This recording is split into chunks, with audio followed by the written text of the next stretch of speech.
Okay, hello, good afternoon. We're very glad to have here today with us Carlo Ratti. I guess you all know Carlo Ratti is an Italian architect. He's the director of the Sensible City Lab. It's a great honor because we are sharing a lot of ideas and vision in relation with cities and how we can deal with the needs of our future urban environments, thinking about technology and incorporating it into the function of our cities. So what he will be saying today, what he's working on lately, is something that we share, and this is why it's a bigger honor to have him here with us. I will read a short bio of Carlo so that you can have a wider idea of his background. He's an architect and engineer by training. Carlo Ratti practices in Italy and teaches at the MIT, at the Massachusetts Institute of Technology, where he directs the Sensible City Lab. He graduated from the Polytechnico de Torino and the École Nationale des Ponts and Chaussées in Paris, and later earned his MPhil and PhD at the University of Cambridge in the UK. Ratti has co-authored over 200 publications and holds several patents. His work has been exhibited worldwide at venues such as the Venice Biennale, the Design Museum in Barcelona, here the DHub, the Science Museum in London, GAFTA in San Francisco, and the Museum of Modern Art in New York, the worldwide MoMA. His digital water pavilion at the 2008 World Expo was carried by Time magazine as one of the best inventions of the year. In June 2007, the Italian Minister of Culture named Carlo Ratti as a member of the Italian Design Council, an advisory board to the Italian government that includes 25 leaders of design in Italy. He was also named 2009 Inaugural Innovator in Residence by the Queensland government, and in Thames Hutchins' selection of 60 innovators shaping our creative future. In 2010, Blueprint magazine selected him as one of the 25 people who will change the world of design, and Forbes listed him as one of the names you need to know in 2011. He was recently presented at TED 2011 and is serving as a member of the World Economic Forum Global Agenda Council for Urban Management. So with this, help me welcome Carlo.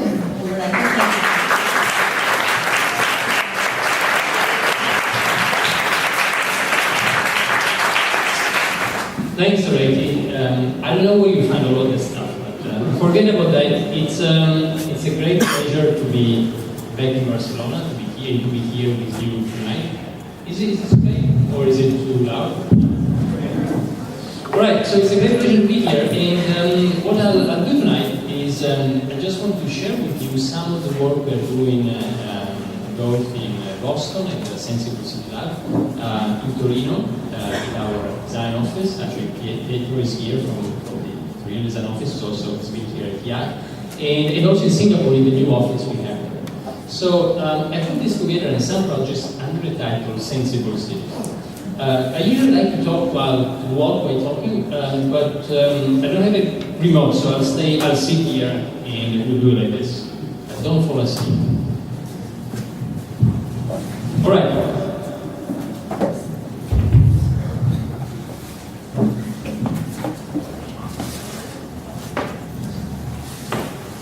Alright, so I just wanted to start with this picture. You know, I'm Italian, and everybody in Italy grows up with this picture in the bedroom. And the reason I'm showing it to you, however, is that something very interesting happened in Formula One over the past 20 years. 20 years ago, if you wanted to win a Formula One race, take a good budget, and you bet it on a good car and a good driver. And if the car and the driver were good enough, then you win the race. Now, if you want to win a race today, actually, what you have to do is develop a system like this. And this system is a system that is made of thousands and thousands of sensors onto the car. Those sensors collect information in real time. This information is sent to all those computers you see there, and then it's processed, it's analyzed, and decisions are made in real time. In other terms, if you're an engineer, you call this a real-time control system. which is basically composed of two elements. A sensing element, collecting information, and an actuation element that's responding to that information. And if you want, sensing and actuating is a little bit what we do in our everyday life, what every living system does. When we meet each other, we actually sense each other, we listen to each other, we touch each other, we look at each other, and then we respond to that information. So it's really the basic of living systems. Now, the amazing thing that's happening today, we believe, is that our cities and our environment are becoming like real-time control systems. Our cities have been covered, blanketed with many different types of networks and sensors and other digital layers, and because of that, they're starting to behave like real-time control systems. Just one example out of many to give you a sense of what is happening is what you see here. Well, here you can see the growth of mobile connections in the world from the beginning when actually mobile cell phone connections were started. That's not long time ago, it's only 30 years ago. That's when the first cell phone network was developed in Japan by AT&T. And you see how fast it has been growing. So it took over 20 years to get to 1 billion, and then faster and faster we reached 5 billion connections last year. You might ask yourself, how fast are we going to grow?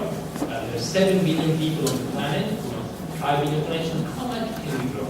Well, let me share with you the projections by Ericsson. Ericsson never missed a prediction in this field.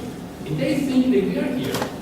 In 10 years, we will be here. 50 billion estimated connections. Now, what's the reason? It's not that each of us will have like 5 iPhones in our pockets, but the reason is that we started with this, which is people talking to people, and then we went to something like this, that's people talking to data, and connecting people and data and machine, and more is M2M, machine to machine, little things like that talk to each other. So what is happening, we believe, is that every atom out there, every physical part of our world is becoming both a sensor and an actuator. Or if you want to put it in another way, that's how it was put in an exhibition at MoMA, the Museum of Modern Art, a few weeks ago, called Talk to Me. But because of this technology, actually, our things are starting to talk back to us, to behave like living things. And if you want as an architect, that goes back to the old dream of Michelangelo, when he actually sculpted the mosaic. And you know the story, he sculpted the mosaic, and then he took a hammer, he threw the hammer at the mosaic and shouted, "Perché non parli?" Why don't you speak? Well, today, for the first time, our things, our objects, our buildings, our cities, can speak back, can talk back to us. Well, following this, I just wanted to show you a bit of history and philosophy of how we see things more from the architectural perspective. Now, if you take Corbusier, one of the great architects of the past century, in 1923 he said something like this: machine civilization is looking for and has to find its architectural expression. And we believe that today it's a similar situation, but you got XXX, another civilization. Call it as you want, it's maybe digital, biotech, nanotech, we'll discuss it in a moment, has to find its architectural expression. And if you look at what happened like 100 years ago, people started by looking at machine civilization. They thought it was something like this. Anyway, this was a positive view.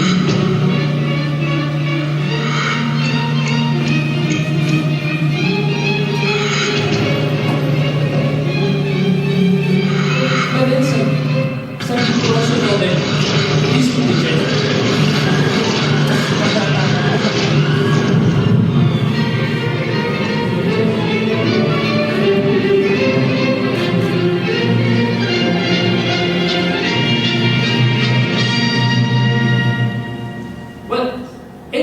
Were so fascinated that they started doing buildings that look like this. And this building is really the translation of the machine, what they saw is the machine into architecture. It's one of the examples. Actually, Corbusier himself, he wrote extensively on how the building, the machine, and the human all are interconnected, and you go, as you can see here, you go from what you have in the bottom left, you got the machine itself, and it really is an analogy to the human there, and then it's an analogy to the plan in the new house that's going to be built there on the top right. Now, this was, if you think about it, this was the first reaction, like looking at the machine and starting to do an architecture that looked like a machine. If you look at that house before, it was not a machine, but it looked at it. Now, it took several years then till when people started thinking, well, can we do an architecture that's not just look like a machine, but it's actually a machine itself? And actually, Wiener in '54, in the 50s, was one of the first people to start thinking about cybernetics and how we can really learn from a machine and from living things and translate that into architecture. All of the radicals that came following Wiener, people like Cedric Price, who did the Fan Palace, really looked at how the architecture itself could become alive. And Cedric, of course, was the mentor of Archigram, and all of this is the imagination that came in thinking how an architecture can become like a machine in a much deeper way. Actually, this is probably one of the most interesting examples of that time. It's in the 70s. It's a project, one of the first projects by Nicolas Negroponte. And what you see here, you see actually a box with many, many little cubes. There's a robot moving the cubes around, and actually animals inside. And the idea is we've got a machine creating continuously the environment and people or animals responding to that. Well, if this is in a very short way what happened over the past 100 years, I think let's go back to the question we had at the beginning, is what is going to be the architectural expression of today's civilization, which is something that looks like this. That's a map of the internet. Or it looks like this. It's a map we all know of Facebook and all the connections onto the planet. Or it looks like this. It's what you could call like a map of knowledge. It was on the cover of Science magazine.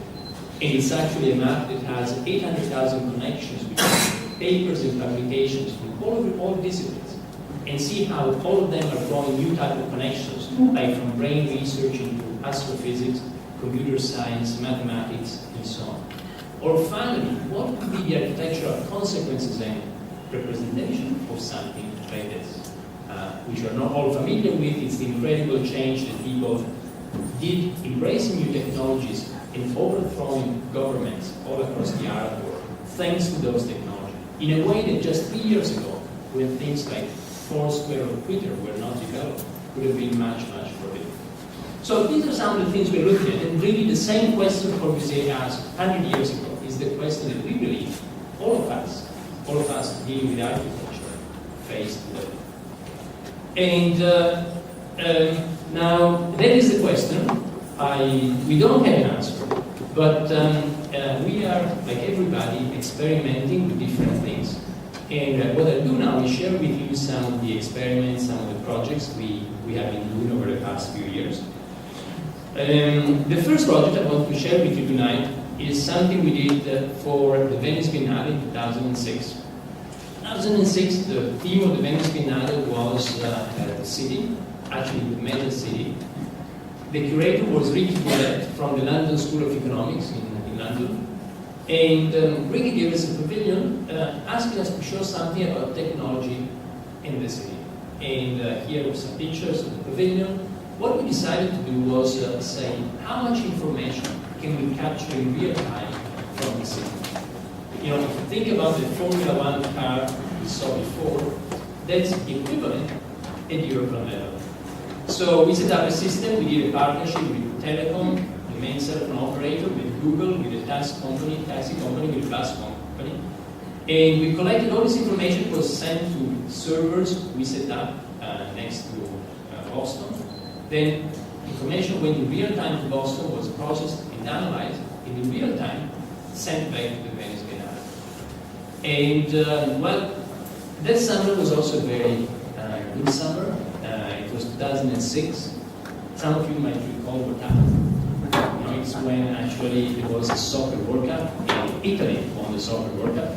So some of you might remember the final match was Italy and France, Zidane, the headbutt, the long debated match, in the end. So look at what happened in the city of Rome, in the capital. in the country, during the match, we're looking at, for the first time, at millions and millions of cell phones, anonymized and aggregated, moving through the city. That's the most basic information. It's actually calls in the city. You see it before the match. You see it's in the night, the morning. You see the river here, the Colosseum. People here and there making calls. Then the match begins, silence. France scores, Italy scores.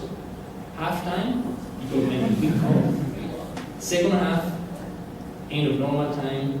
First overtime, the second, Zidane in a moment, and then Italy wins.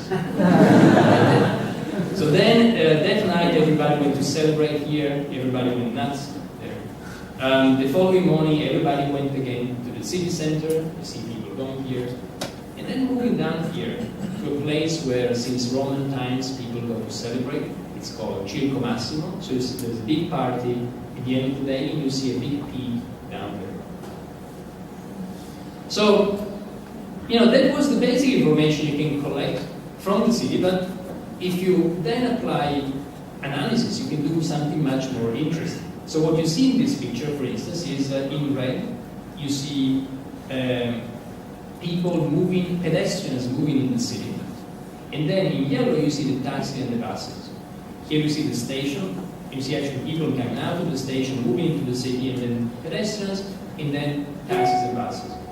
And the main question is there a good match between transportation, the offer of public transportation, and then the demand of public transportation, which is pedestrians and people moving in the city?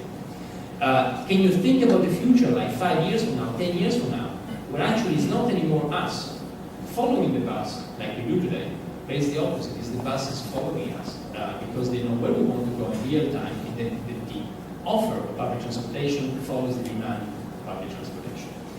I'll tell you just something quickly, is how did we get those great concentration of people? Well, you got this information from the cell phone network. It's like a big river moving into the city.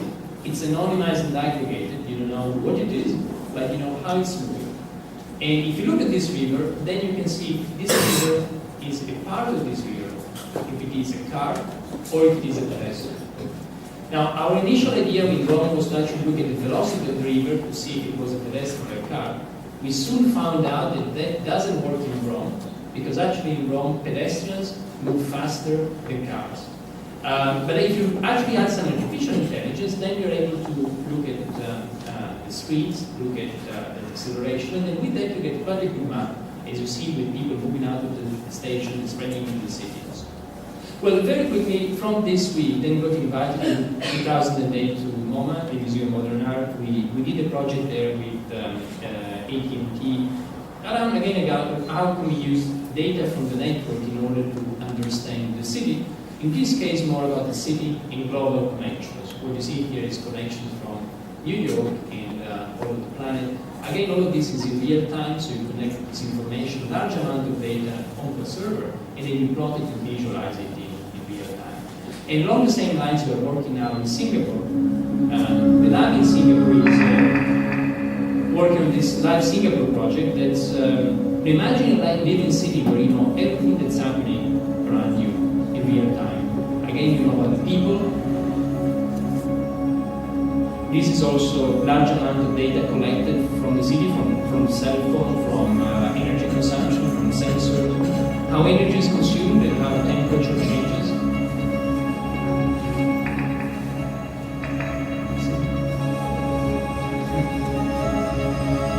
Again, what happens during special events. Again, like it's a Formula 1 Grand Prix. That's a difficult thing in Singapore, how to get a taxi when it rains. But usually it rains in dots, in patches. So if you actually know the patches in the taxis, you can have a better match between people looking for a taxi and the taxis themselves. Also, how long it takes to go to different parts of the city at different times of the day, what you see here. And also the global flows, incoming flows of goods and people into Singapore and out of Singapore.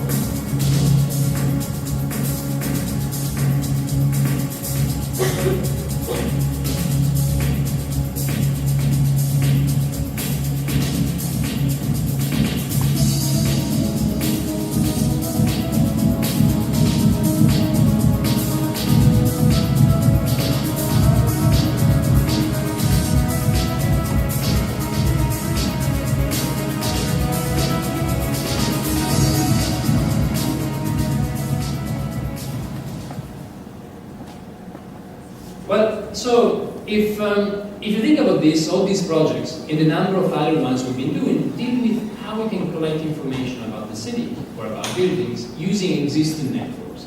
Now, there is another way that's getting more and more popular and easy to do, which is using sensors to collect information about the city.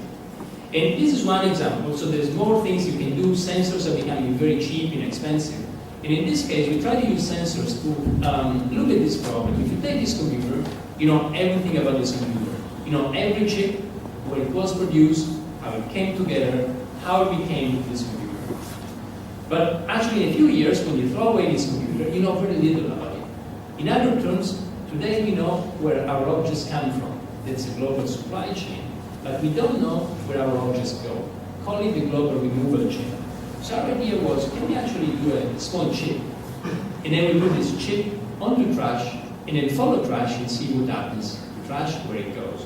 So that's the idea, embed the chip, and then see what happens to it. So the first thing we had to do was actually to design the chip. It's almost like a small cell phone that you need to do, miniaturized, but it has to last for many months. And then find different pieces of trash. We teamed up with volunteers in order to tag the trash. Different type of trash, as you see in this video. That was in Seattle a year and a half ago.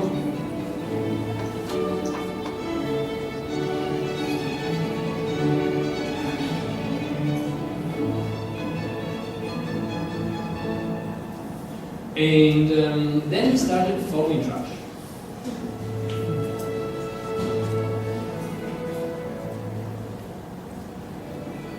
Daily deployment for a few days. A lot of trash goes into dumps near Seattle. After a week, 2 weeks,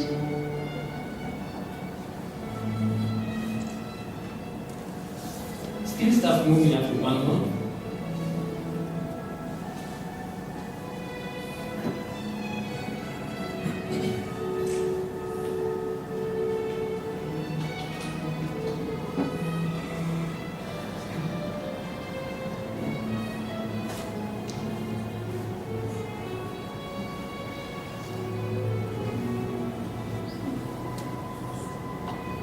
We thought that the farmers would use it for this.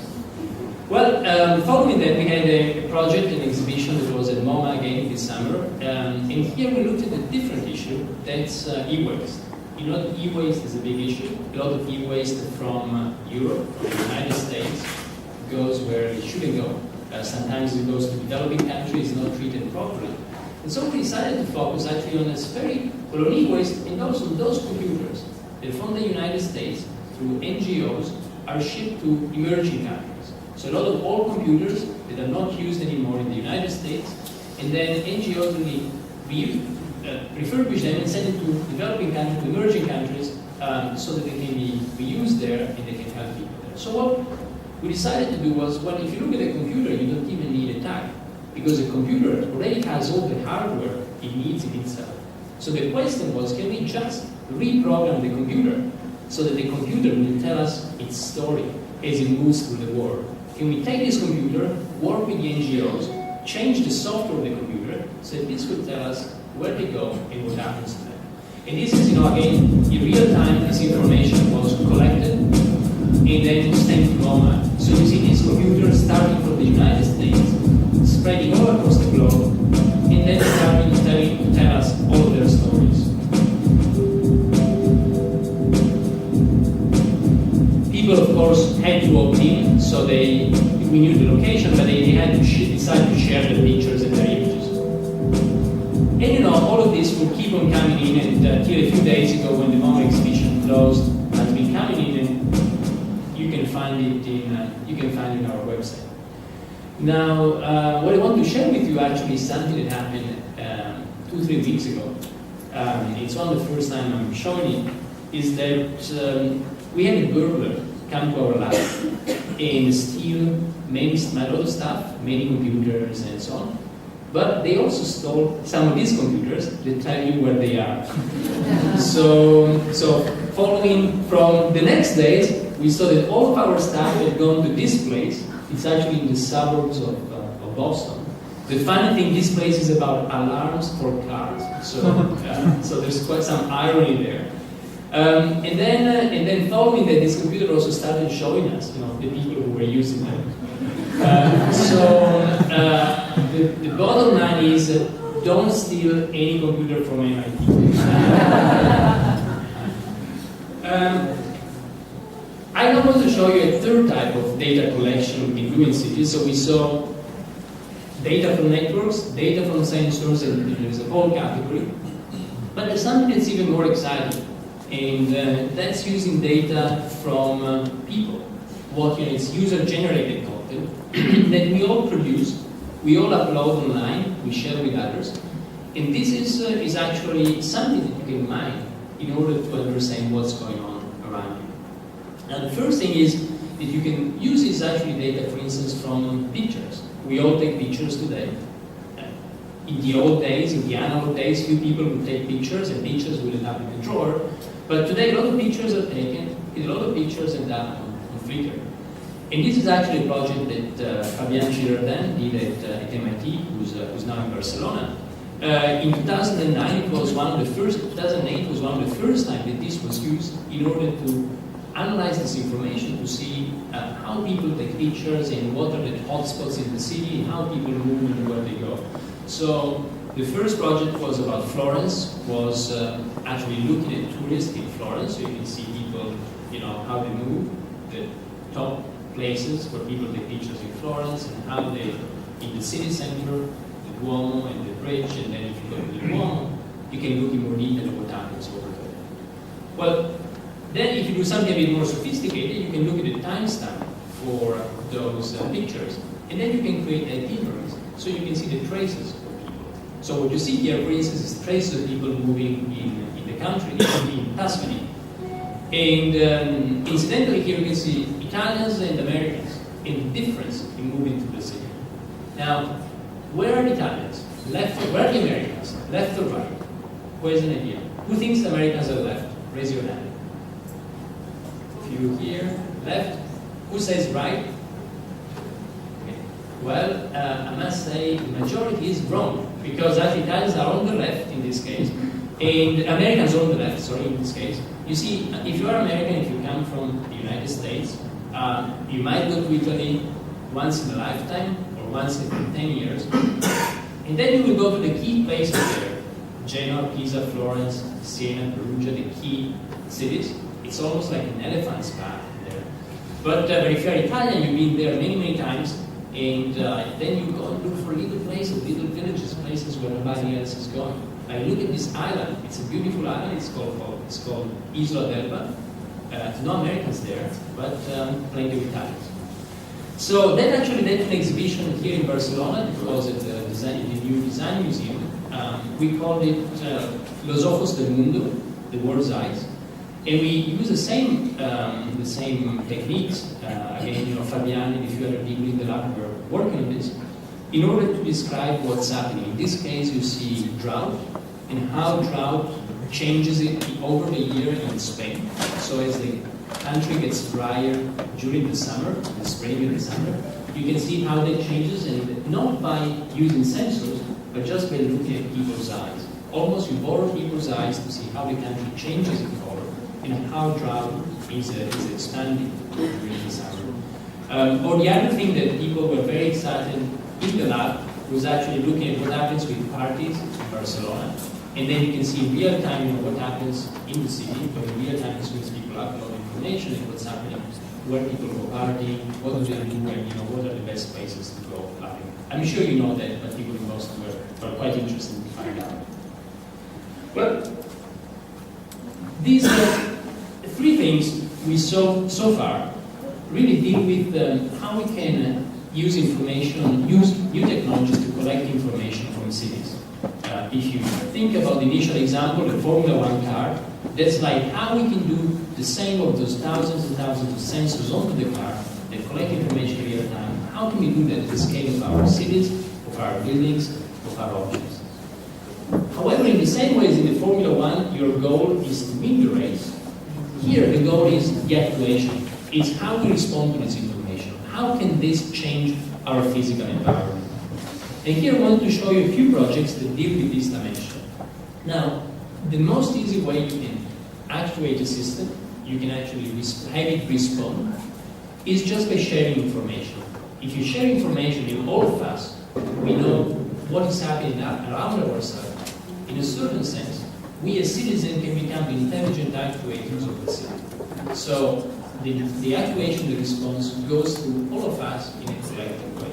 We become part both of the intelligence and the actuation of the system. So in that case, it's important to share information. That's what we try to do all the time by making it available on website, in the city, on smartphone, like we're doing in Singapore, or with new type of interfaces. In this case, we did it for a project in Florence, 2009. The city had decided to change all of their bus stops and bus ports. And we said, well, can we take the diagram at the beginning, the one we saw at the beginning, the digital and the physical, and can we use the bus stop or this new urban infrastructure as a way to bridge the two and put them together?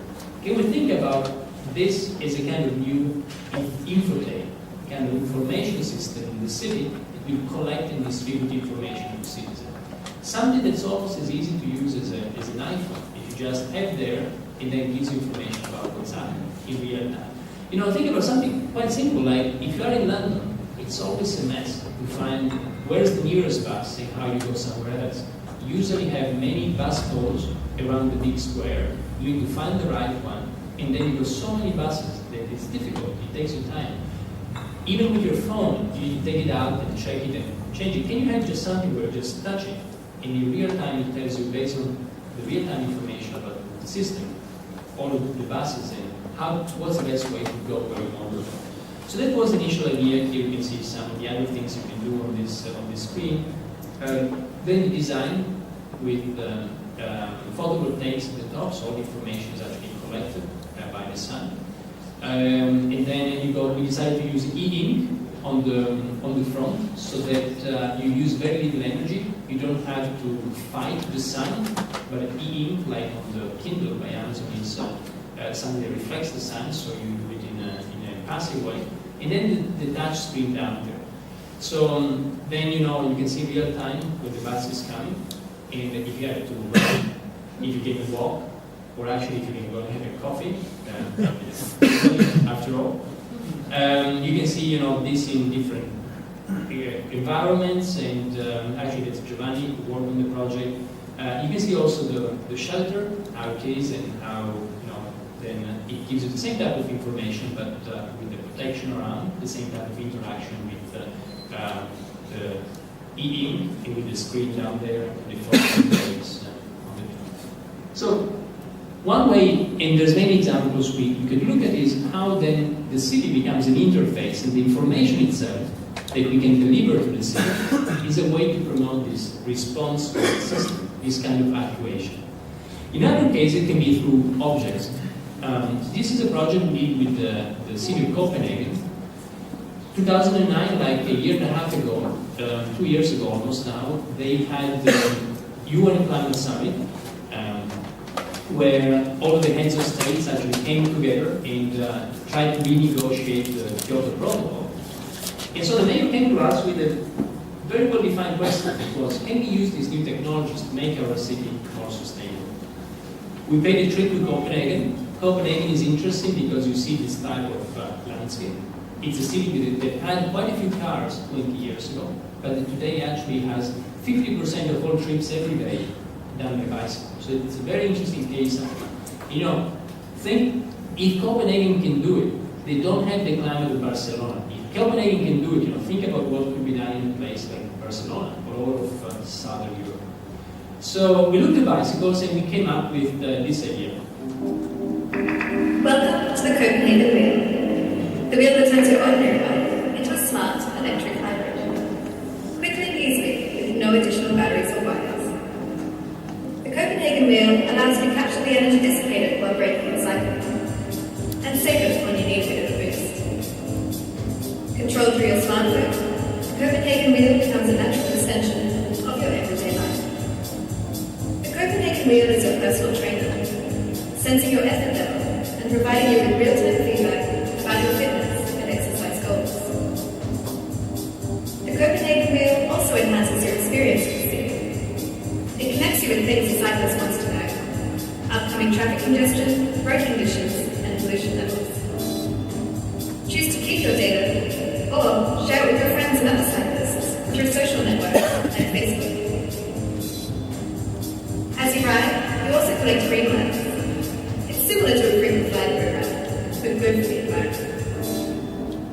Elegant, responsive, smart. A new mode of transport for a rapidly changing world. So turn on your light and turn on the city, the Copenhagen wheel.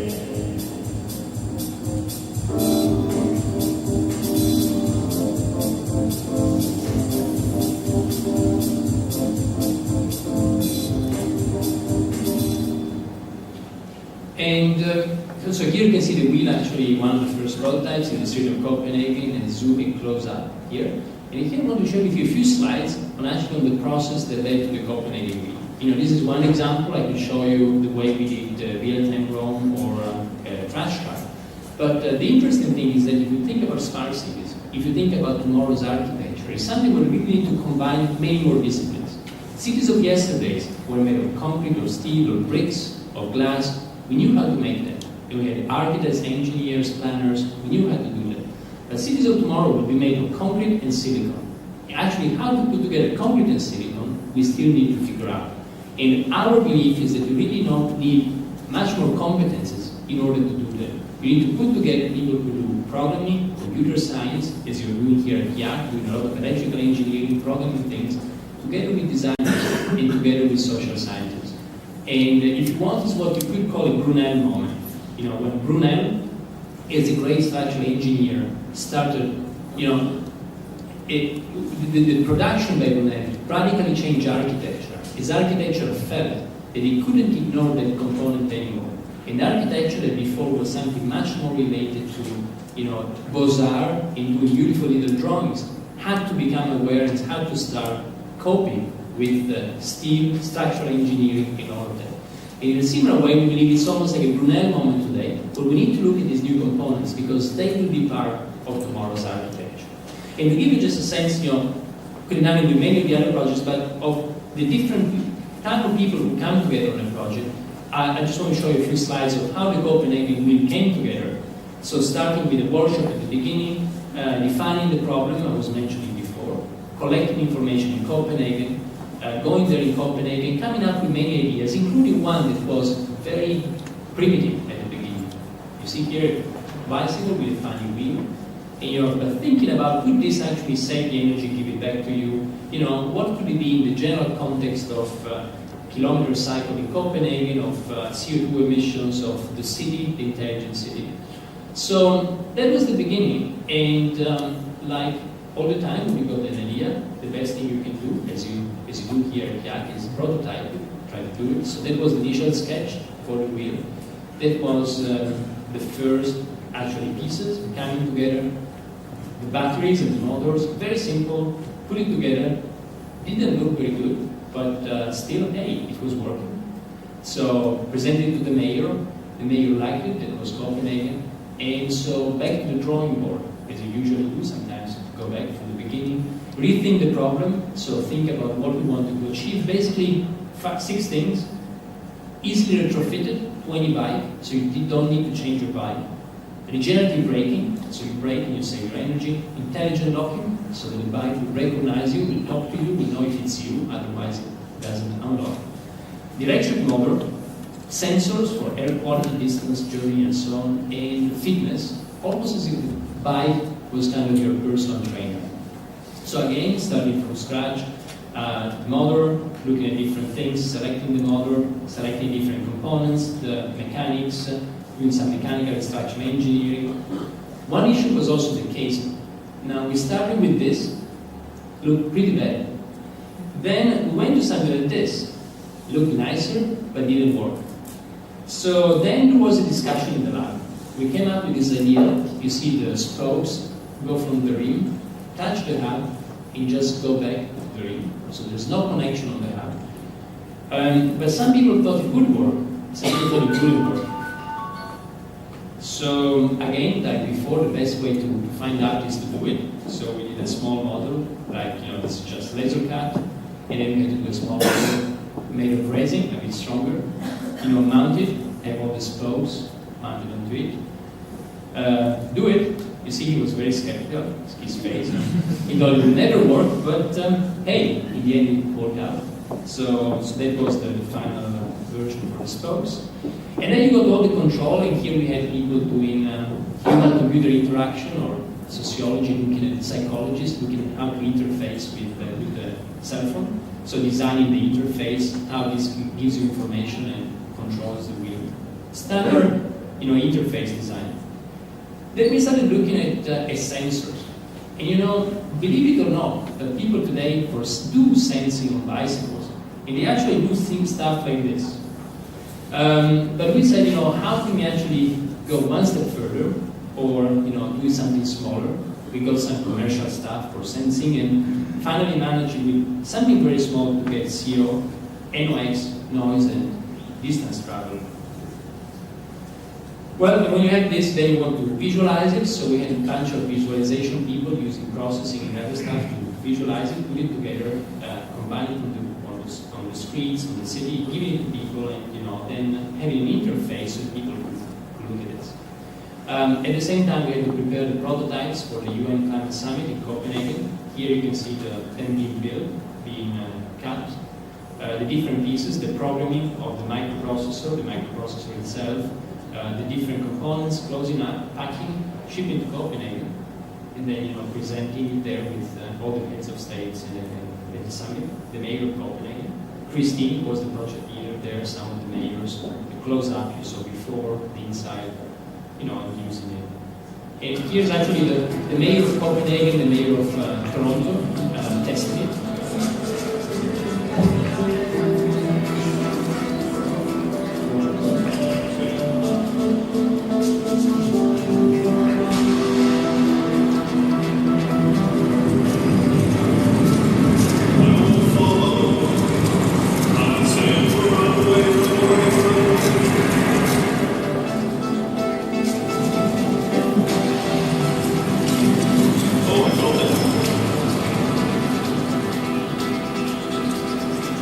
He said it felt that because he felt the ball were kicking in.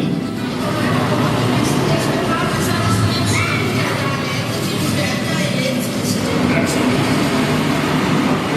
This bike is fantastic. It's incredible. It takes no effort. You see my bike?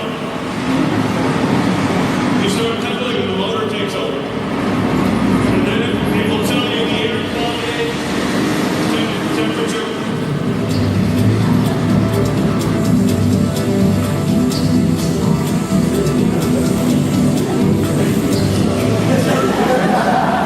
It's amazing to see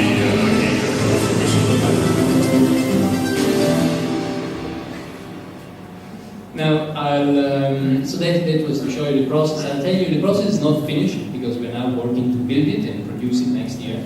I'll tell you something just funny. There's a TV series in the United States. It's called Weeds. Any of you watches Weeds? Oh wow! So quite a few of you. So actually,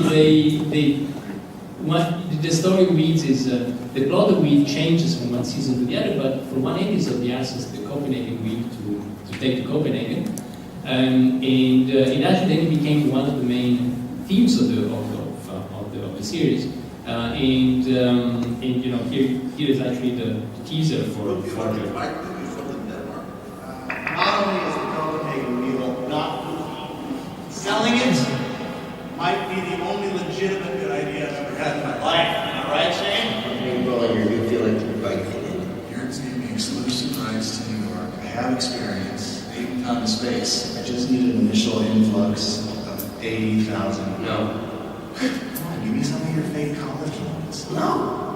Give me some money. Shane, give me money. Money. Give me some money, Shane. Money. Shane, quit being a selfish. Give me some money. I'm sorry that I called you selfish just then. No. You. This is a lot. Well, that shrunk down was in VC. They're always looking for some new companies to add to the house of cards. Seriously? Yeah. I'll pitch the guys. I'll make one squeeze you in. That dude worships me. I gotta tell you, it's really refreshing. Doug? Thanks. That's amazing. Thanks.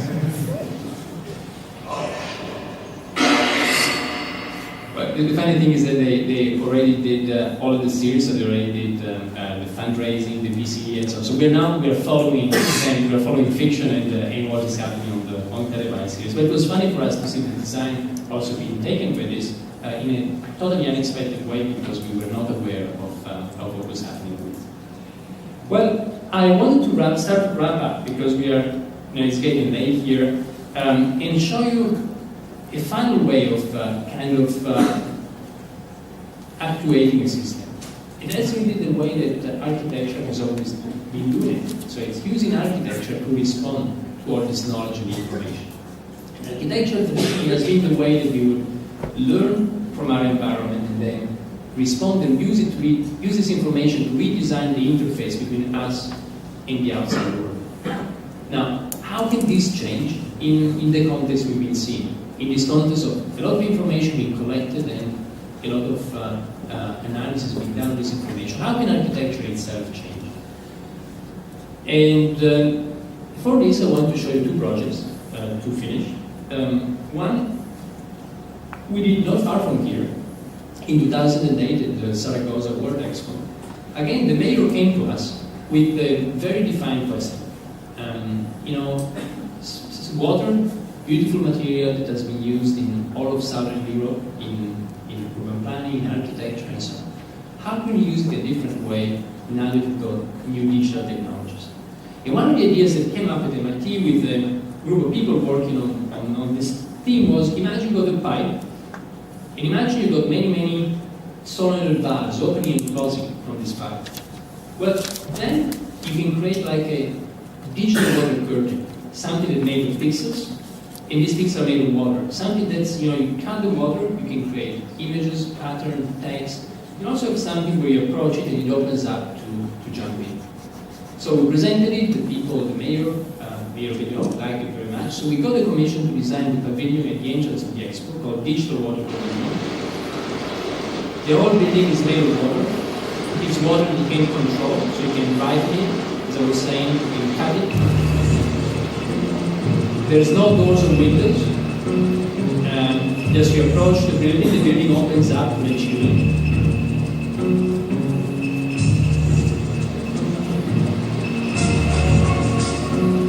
And then when you are inside, there's actually many water walls. They move, they expand and shrink based on necessity and use. So if you've got more people, the wall will move and expand in order to let them in. The roof is also covered with a thin layer of water. And then if there's too much wind, you can lower the roof. Or if you want, you can, at the end of the day, you can close the building and the whole architecture disappears. Now, and here you can see a feature before the opening, just testing the system. See, this guy was very puzzled, looking at what was happening. Here it was myself trying not to get wet, testing the sensors. And I should tell you now what happened one night when all of the sensors stopped working. All the sensors, there's thousands and thousands of sensors, of valves opening and closing, there's all the sensors detecting the people. They're connected to a computer. Of course, the computer crashed and the system stopped working. I think they were running Windows, not Mac.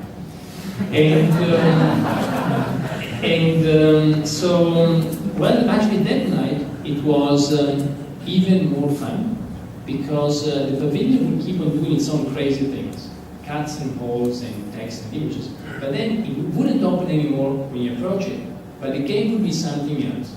The game would be actually jumping through the water without getting wet, like this.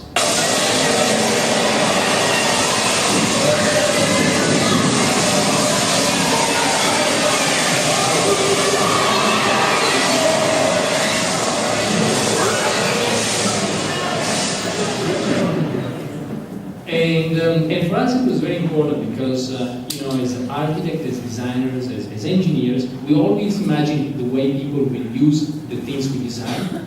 But then reality is always a surprise. In this case, it was a good surprise, but especially when you design interactive systems that become alive, that respond to you, a kind of living architecture, architectura viva, then that becomes a surprise. And sometimes we learn more from the unforeseen elements than from what we have planned from the beginning. And I just wanted to finish, well, with the final project. It was inspired to a certain extent by what we did in Zaragoza. Here you see the water, and you see also projections on it, so it's almost like a cloud of pixels made of water and light on top of the water. And that is what brought us and inspired the project we did for London, called The Cloud. We put together a team, a big team. That's another amazing thing we can do today. We couldn't do just a few years ago, to really work together via Skype, via other means all across the world.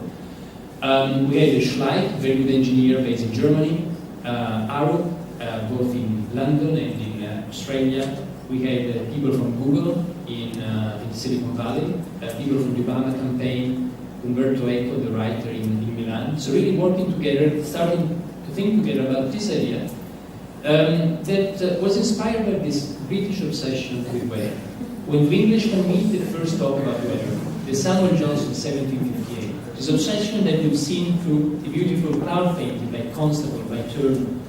And then, the brief we had, we were given by the mayor was, can we design a kind of Eiffel Tower for London? What do you do with such a brief? So we looked at monuments of the past, and you can actually see two kind of trends. One is this trend for height and lightness. 3,000 years ago, if you wanted to go high, you could do a pyramid. 120 years ago, you could do an Eiffel Tower. But what could we do today that's as light as air itself? And then the other component is that monuments that really lasted are the ones that capture the spirit of the time, the zeitgeist. So if you look at the Crystal Palace, 1851 in London, that's considered the first modern building, and it's also with London in the center of the empire, with the first modern expo, so that captured the spirit of the time. The same can be said about the stadium in Beijing. We think Beijing Olympics, and that's what comes to mind. It's a beautiful building, but I also find it closed. It's a building about closure. It's a building about, it's inward looking. It's about control. How could we do something else? Something that's outward looking. It's about openness. It's about bottom up instead of top down. And that's how it can be idea, putting people really on the center stage, both physically, but making them feel like everyday Olympians. Now, the experience today we can do, we got members and new materials to do that, like ETFE, used in Beijing, used in the Eden Center in Cornwall. And the structure is very simple, it's 3 pins, 3 needles into the sky, and then all of the spheres at the top. And then in the spheres, you actually move from one sphere to another sphere. You can go up by foot, go the ramp, by foot or by bike. And as you're coming down, actually, the elevators will collect your energy, and then we use it to power the cloud. So we, all of us people, will power the cloud. You approach it, you approach the ramp, you start going up the ramp. Here you can see as you're going up, and the whole view opens up for you, going onto the ramp, entering into the cloud at the top. And then moving inside the cloud with different type of spaces, inside, outside, new type of observation decks, looking outside, and some spheres, some closed ones, some open ones, some floating freely with hot air around. We also would like the cloud to be an organically growing structure. It's possible to do it if you look at the, as you are, in architecture and engineering, I want to share with you a few technical slides. As in any structure, here we have foundations, towers, and spheres. Foundations, no problems. The towers, well, the old frustration of architects is that if you take something like this, a material like this, if you actually pull, this is super strong. So when you got something in tension, it works very well. But when you put compression in that, then you go backward. So that's why columns are so heavy, while if you got something tensile, it's so light. And then, so the idea here developed with Schleich, one of the best lightweight engineers based in Germany, was can actually stabilize a tower with the cable net around it. And that's something he already did. He did in this case in Stuttgart. Think about it, it's a 50-meter tower. Could actually remove all of those elements. They're just observation decks, but you could remove them, and this will stand. And it's 50 meters with a 50-centimeter pole, so super, super slender. Then you got the columns and you got the spheres. Some of them are thicker, like compression spheres, but still very transparent. Some of them are a bit lighter, like this. That's another project by Schleich. It's actually here in Spain, in Madrid. And some of them freely flowing with hot air. And as I was saying, in terms of energy, well, collecting energy from the sun in order to get to zero emission. All the energy for the cloud is collected by the cloud itself. And also having people power the cloud. People going up by foot, people going up by bicycle, and then there's a coming out the elevator. That energy is captured and used to power the cloud. The fundraising is also important. Well, if you think about what we did over the past 20 years, what humanity did over the past 20 years, it really go from the physical world to the digital one. That's what Google, everybody else, digitizing our physical world. But today we can do something different. And I think the Obama campaign was one of the first examples of that. Was we can do from the digital world, from the self-organizing power of the digital working of the network, back to the physical one. We saw it in the Obama campaign. We saw it in the Arab world, in the Arab Spring. People self-organizing and promoting incredible change with the new tools they have. And can we do it for architecture? Can we actually do this in order to do, in this case, a symbol? But this is probably the only way we can tackle tomorrow's big challenges, like climate change or reduction in CO2 emission. So can we go from actually involve people and have like them do micro donation for the cloud, £1, 1 pixel, can they become owners of part of the cloud, leverage Google, part of the team, in order to do this global fundraising, do it in a bottom-up way instead of a top-down way, with different people involved, the local community, all the way to the global one. And in the same way as a cloud, a real cloud is a cloud made of particles, and those particles are water.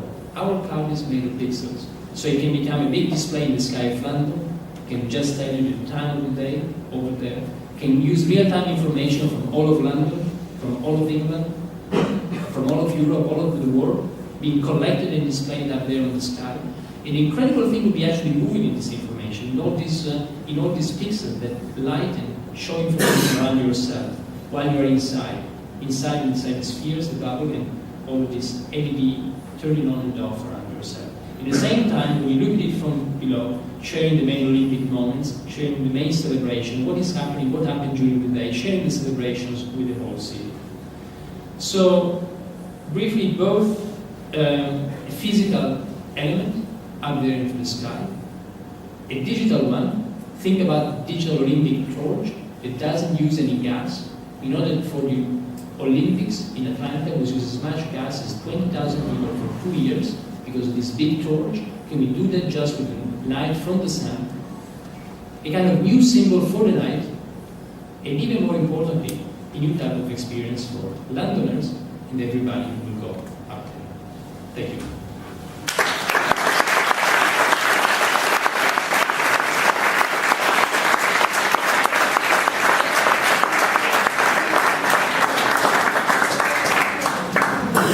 And if anything is interested with their own.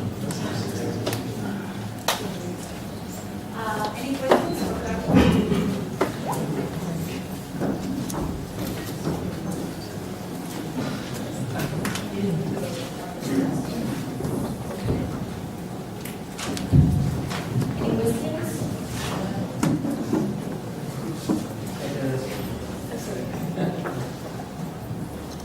I'm sorry to mention this, but if you could, the last one which you showed. Actually, I think if you could talk closer to the mic. I might have missed that detail. I didn't get what is the material of the cloud? I mean, it's performing so many functions at once. Yeah, it is basically a membrane. It's similar to ETFE, but also you have all the LEDs inside. So think about ETFE plus LEDs. So LEDs for information, and the ETFE is a transparent membrane. It's transparent, but it's translucent. Correct. Well, it's transparent.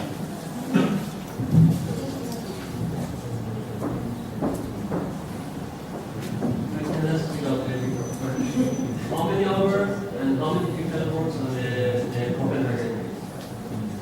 How many hours have many people work on the Copenhagen wheel? I don't know exactly. We didn't count it. I would say, you're just thinking out loud, probably something around 6 man year, so the equivalent of 6 people for 1 year.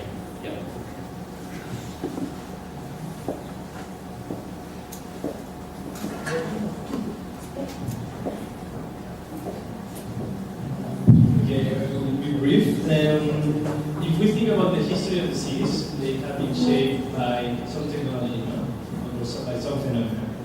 One of the examples in Barcelona could be like the last big design in Barcelona, the last big change in the 19th century was the Cerda Plan. That was based on the technology of the car, on the faster transportation of gear. So if we say now that the information is going to shape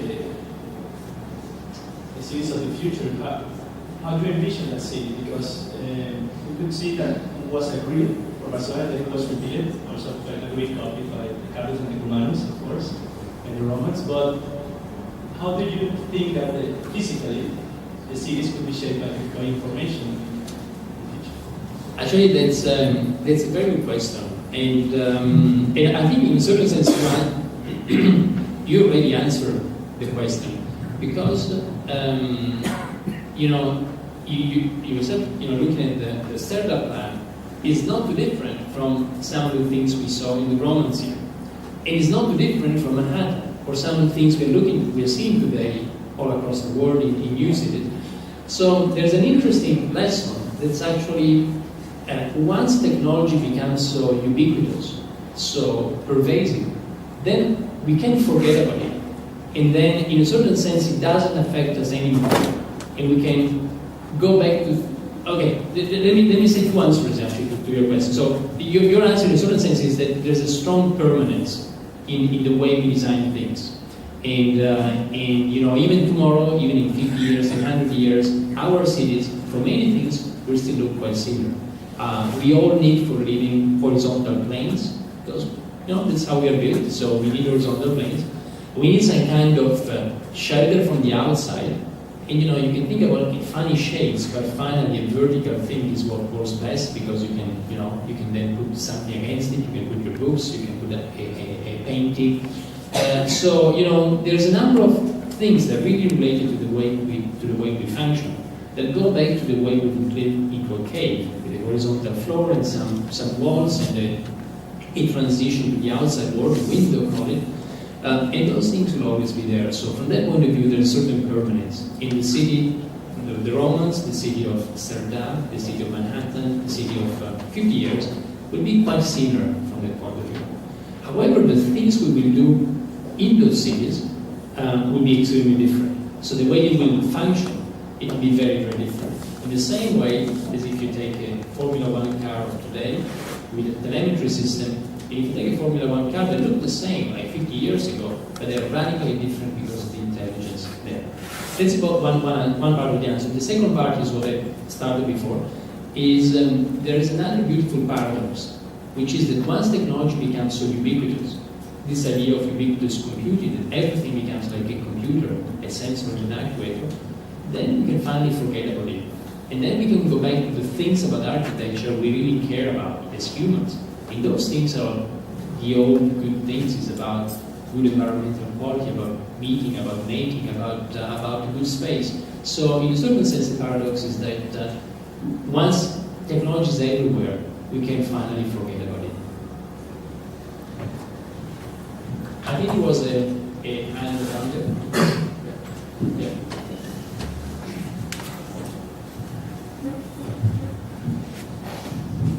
So a lot of your projects right now are focused on like a large scale, like big cities. And I'm wondering if projects like yours could be just as successful in smaller villages or places where there's not so much human interaction, I guess. Yeah, it's a good point. Actually, we have a partner with architect in Boston. It's the Scottish Highlands and Islands. And when Scottish is Scotland, and it's the Highlands and Islands. So very small villages. When they came to us, they say, we really want to do what you're doing, but every time there's urban, change it to rural. Do the same things, but just change from one to the other.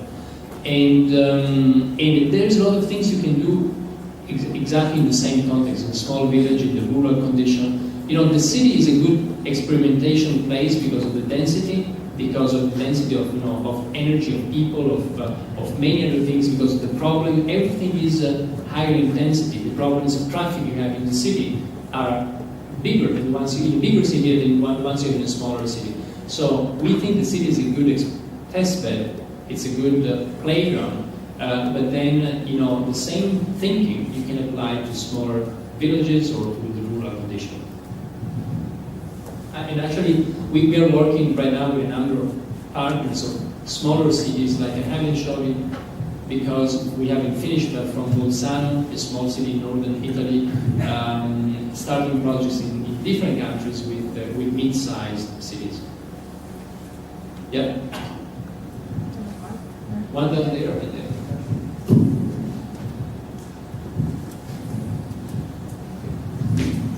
Two questions. One, what happened with the project in London? Is it going to be built?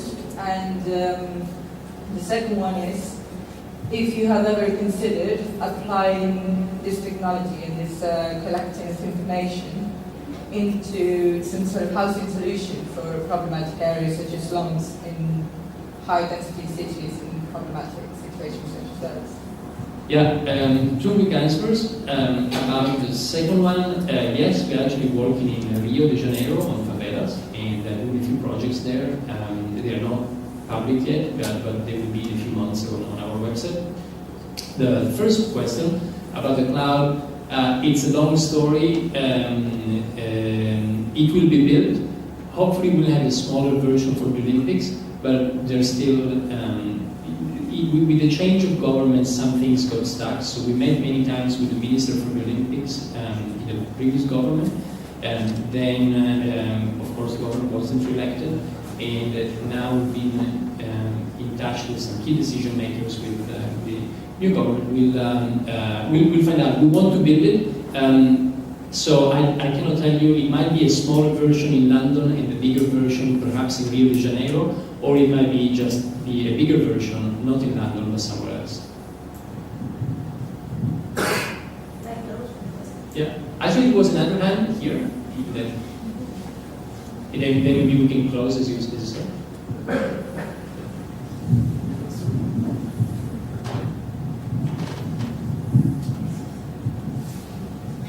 I'm actually, I want to start by, I'm not against technology at all, but I have fears that I want to share.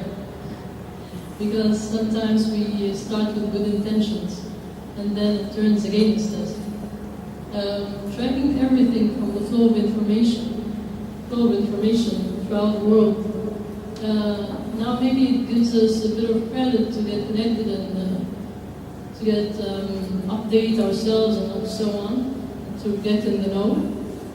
But then eventually governments tend to use this. And they have the higher power, and then the whole thing turns out to be extensively against us. So I just I was wondering, where do you really see this going? Besides, of course, the flow of information networks that might affect, of course, brain cells that is affecting. And that's it. Where do you really see it going? Thanks for the question. Also with the little echo we have here in the room, it sounds a bit like this Orwellian voice. The government will... And you're not the first one to be concerned. This is this idea of the technology going out of control has been out there for a long time. And this is one example. Now, your point, however, is very important, and I think it doesn't really relate to. Let me answer this way. So, what we're trying to do is take technology that is out there and try to use it to advance some things related to architecture, thinking about this, can we do an architecture environment that responds better to us? So that's our goal. At the same time, this information is collected by others, and there's issues there. Let me make an example. Think about the most innocent thing you can think of, taking pictures. Now, in the old analog days, you take pictures. First of all, people would take a few pictures. Then you would take pictures, you would print them, they would be on a piece of paper, and then there would be the drawer. Say your grandmother's drawer, you will stay there for 40 years, it will decay, somebody will throw them away. Now, nobody would ever thought that taking picture was a problem. Now, today, each of us is a walking camera. Each of us is a camera on our body. We take plenty of pictures. A lot of these pictures go online. You know the debate a few weeks ago about Facebook, about automating facial recognition. So a lot of this picture, we know who is in the picture, we got index, we got keywords. And because of that, it's becoming a problem. Switzerland was one of the first countries to ban the Google Street View car. Now, others have followed. Italy, I think, was the first country where there was a casualty. Somebody with an illegal lover was in the street when there was Google Street View car, so the person started running and was hit by a car. So that becomes an issue. Now, it's a very profound issue because it's about forgetting. And we're building, it's an unintended consequence of digitizing everything, is that once you digitize it, you can search it, and then you can also, it doesn't decay. So, there's very big, profound implications. What happens in a world where we cannot forget? Now, we could talk about this for several hours. My only points are two. First, we should all think about this and participate in the discussion. We contributed to that recently by doing a conference at the MIT called Engaging Data, where we invited the Obama administration, we had the Obama administration, we had privacy advocates, we had the big companies collecting data, many professors and academics discussing this issue, and you can find some of the results of that online. We should all be part of this, but the second part of the answer is that this is not about architecture. So I think as architects we're still allowed to use all of these new tools to create a better environment. Then as citizens we should all be watching about what other people might do with all of this data in these new tools. So it's a different thing. As architects, we're not contributing to the collection of data here, we're just looking at how this can help us build potentially a better, more human, more sustainable, more efficient environment. Now, at the same time, we all need to be vigilant about and think about what happens in this world of total recall, where everything can be recorded and doesn't go away.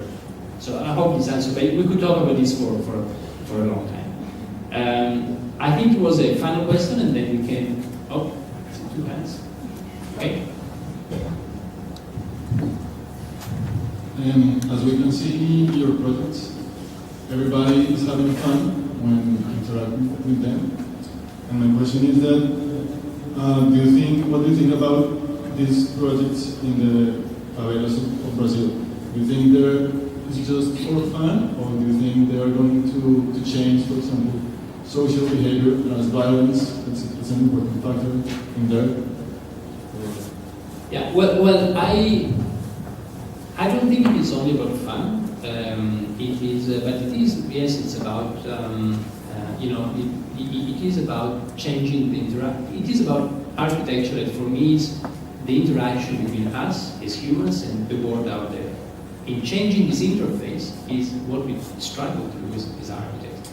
And still, fun can be an important component. Fun is an important component also of behavioral change. But then the Copenhagen wheel, behind the fun, you could have more healthy citizens. Behind the fun, you could have less CO2 emissions, or you have less cars in the street, less pollution, and people dying because of pollution. So, the fun can be a component, but you need to look beyond that into what you're trying to achieve. And what we're doing, for instance, in the favelas is we develop in Rio, everybody uses, in most of the favelas, in Rocinha and in other places, everybody uses little filters for water. And actually, water with polluted water is a source of many diseases in the favelas. Now, the question is, you've got little filters, but maybe you have a filter, maybe you haven't been able to buy a new one, and then, but your neighbors have a new one, you don't know if the water is good or not, you take a risk. So the idea is just to put a little chip onto the filters to measure the water quality and share this information. So it becomes a network, and in real time, actually what's happening there, with two advantages that people, if they know Smart city. What was that? Smart city. Huh? Smart city. Smart city. So then people can make better decisions. If they see that the water is polluted, they can actually go and buy a new filter more urgently. And also the water company can intervene. So the idea is creating an infrastructure from the bottom up by people collecting this information and sharing among themselves. So, but still, I think In the end, however, it's about architecture, it's about life, and I think life should be fun, so fun should be a big component. Last question.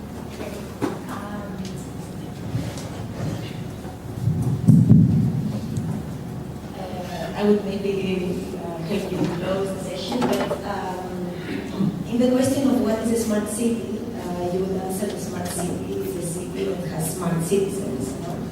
But the truth is that there is a lot of critique from these smart citizens in relation with all that we discussed of how performances could be controlled and how spontaneous actions are getting lost in a smart city with technology, let's say, having the protagonist role. So my question would be, and I guess we are in the same team, but my question would be how we could educate those smart citizens, and mainly different kinds of smart citizens, because the users are always different. You cannot expect the same interaction from a child or from a young person or from an elderly person. No? So my question would be how we can convince them, or how we can educate them, so that they can start understanding that we need to find this kind of relation in technology. It's not about who is having the protagonist or the control, but it's rather a way of making our freedom. No, it's a good point, and so I'll give just a very quick answer. But I think, I don't think we really need to educate people or convince them or try too hard. In the end, it's always about doing something, and then if that is good, people will like it. So that is good if they want it.